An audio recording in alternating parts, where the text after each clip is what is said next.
আদালতের রায় ঘোষণার পর কান্নায় ভেঙে পড়লেন জনপ্রিয় কন্টেন্ট ক্রিয়েটর তৌহিদ আফ্রিদি। আজ দুপুরে ঢাকার আদালত তাকে 5 দিনের রিমান্ডে পাঠানোর আদেশ দেন। জুলাইয়ের গণ অভ্যুত্থানে নিহত আসাদুল হক বাবুর দায়ের করা হত্যা মামলার আসামি হিসেবে আটক করে তৌহিদ আফ্রিদিকে গতকাল বরিশালের বাংলা বাজারের একটি ফ্ল্যাট থেকে সিআইডির বিশেষ অভিযানে তৌহিদ আফ্রিদিকে আটক করে ঢাকায় আনা হয়। আদালতে রাষ্ট্রপক্ষ তৌহিদ আফ্রিদির 7 দিনের রিমান্ড দাবি করে, তবে আদালত শুনানির শেষে 5 দিনের রিমান্ড মঞ্জুর করে আদালত থেকে রিমান্ডে পাঠানো হয় তৌহিদ আফ্রিদিকে। এই রায় শোনার পরে কিন্তু তৎক্ষণাৎ কান্নায় ভেঙে পড়েন তৌহিদ আফ্রিদি। হাতকড়া পরা অবস্থায় তৌহিদ আফ্রিদিকে যখন আদালত থেকে বের করা হচ্ছিল তখন কিন্তু কান্নায় ভেঙে পড়েছিলেন তৌহিদ আফ্রিদি। আদালতের রায় শোনার পর কিন্তু তৌহিদ আফ্রিদির স্ত্রীও কিন্তু ভেঙে পড়েছিল এবং কিন্তু স্বামীকে জড়িয়ে ধরে কাঁদতেছিল তৌহিদ আফ্রিদির স্ত্রী রিসা। বাবার পরে এবার ছেলের গ্রেপ্তার, পুরো পরিবারে নেমে এসেছে হতাশার ছায়া। আদালত থেকে বের করার সময় কিন্তু তৌহিদ আফ্রিদি কেঁদে দেয় এবং তার কান্নামাখা মুখ কিন্তু এখন নির্দুনিয়ায় ভাইরাল হয়ে যায়।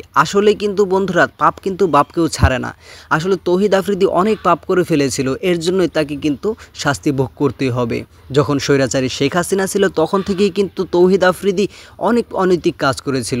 ডিবি হারুনের পাওয়ারে কিন্তু অনেক অনৈতিক কাজ করেছিল তৌহিদ আফ্রিদি এবং ডিবি হারুন মিলে।